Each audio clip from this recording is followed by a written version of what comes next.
অনেক দেরি হয়ে গেল, বাড়ির যা কাজ, কাজেই শেষ হতে চায়নি।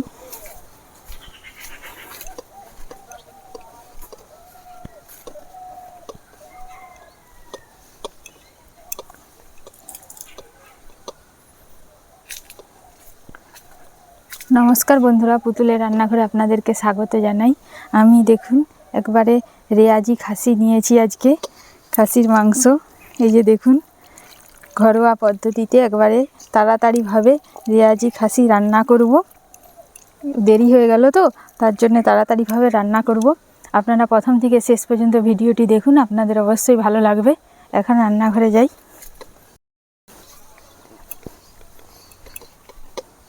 মাংসগুলো আজ বেশ সুন্দর আছে।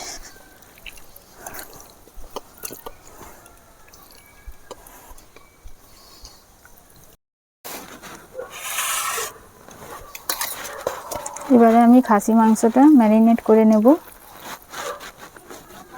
ভালো করে ধুয়ে পরিষ্কার করে নিয়ে চলে এসেছি আমি। এবারে আমি সরষের তেল দিয়ে দেব,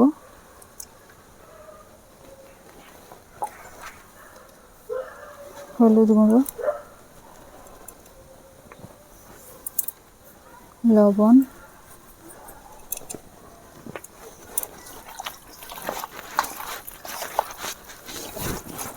মাখিয়ে নিচ্ছি।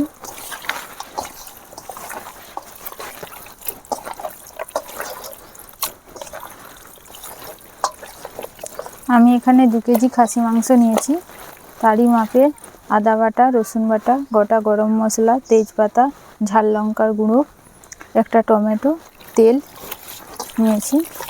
আমার ম্যারিনেট করা হয়ে গেছে। এবার আমি 15 মিনিট ঢাকা দিয়ে রেখে দেব। 15 মিনিট হয়ে গেছে। এবারে আমি ঢাকাটা খুলে প্রেসারে সেদ্ধ করে নেব। পুরোপুরিভাবে সেদ্ধ করব না, 40% সেদ্ধ করব। আমার আজকে একটু দেরি হয়ে গেছে তো, ওই জন্য আমি মটনটা সেদ্ধ করে নিচ্ছি। অল্প একটু জল দিয়ে দেব। প্রেসার কুকারে আমি পুরো সেদ্ধ করব না, প্রেসার কুকারে আমি 40% সেদ্ধ করে বাকিটা আমি কড়াতে সেদ্ধ করে নেব। তাহলে কি হয়, তার টেস্টটা সম্পূর্ণ আলাদা হয়। এবারে আমি বসিয়ে দেব। প্রেসার কুকার আমি বসিয়ে দিয়েছি। প্রেসার কুকারের একটা সিটি মারব, ততক্ষণ আমি আলু আর পেঁয়াজটা কেটে নেব।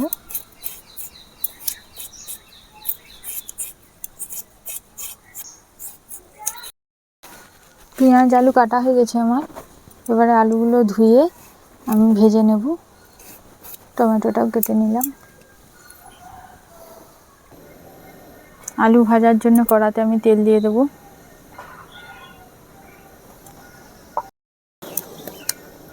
আলুগুলো দিয়ে দিচ্ছি, ভাজার জন্য আলুগুলো দিয়ে দিচ্ছি।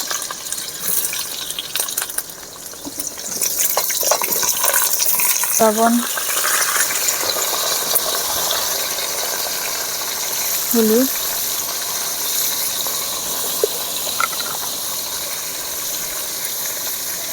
কাশ্মীরি লঙ্কা গুঁড়ো 1 চামচ দিয়ে দিয়েছি। আলুর রঙটা দেখতে ভালো লাগার জন্য কাশ্মীরি লঙ্কাটা দিলাম। আলু ভাজা হয়ে গেছে আমার, এবারে তুলে নেব।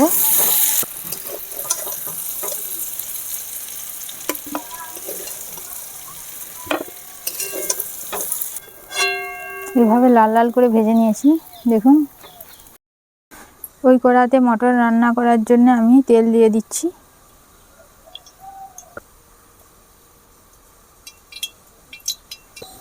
চিনি দিয়ে দেব। ফোড়নে তেজপাতা, এলাচ, লবঙ্গ, দারুচিনি, পেঁয়াজ,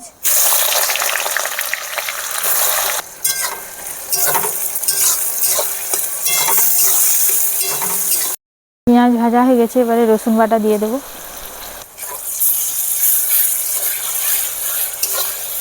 রসুনটা আমি ভালো করে ভেজে নিয়েছি, যাতে রসুনের গন্ধটা না থাকে। এবারে আমি লঙ্কা গুঁড়ো দিয়ে দেবো, অল্প একটু জল দেব।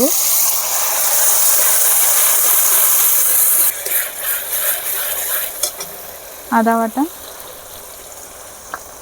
কেটে রাখা টমেটো ভালো করে ভেজে নেব। হলুদ গুঁড়ো 2 চামচ দিয়ে দেব, লবণ দেব, লবণ,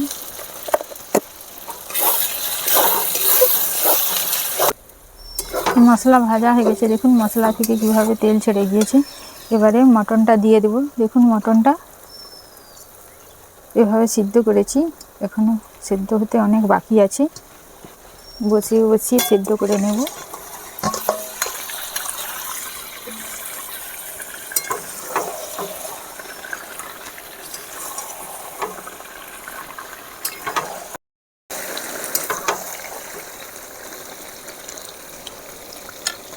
এবারে আমি কিছুক্ষণ ঢাকা দিয়ে দিচ্ছি।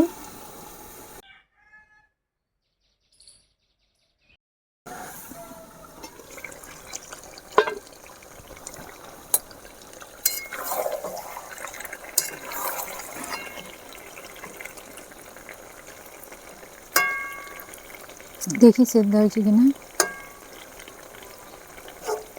সেদ্ধ হয়ে গিয়েছে। এভাবে আমি 10 মিনিট ঢাকা দিয়ে রেখে দিয়েছিলাম, তাতেই সেদ্ধ হয়ে গিয়েছে।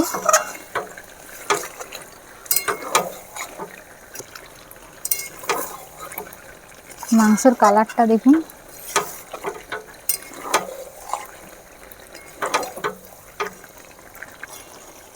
এবার আমি জল দিয়ে দেব। আগের থেকে জলটা গরম করে নিয়েছিলাম, সেই গরম জল দিচ্ছি।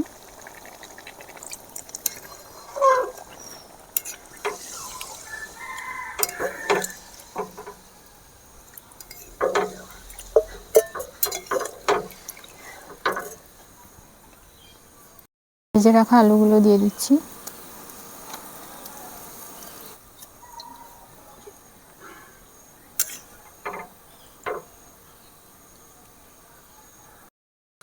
ঝোল ফুটে গিয়েছে,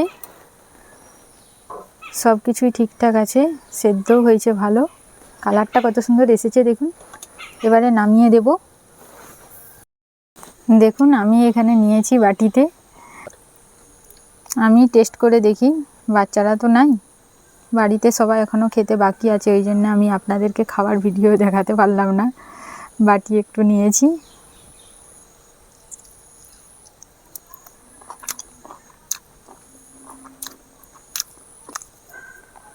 দারুণ লাগছে স্বাদটা,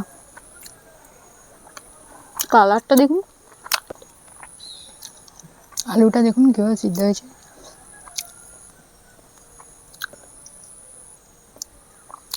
মাংসের আলুর খেতে দারুণ লাগে।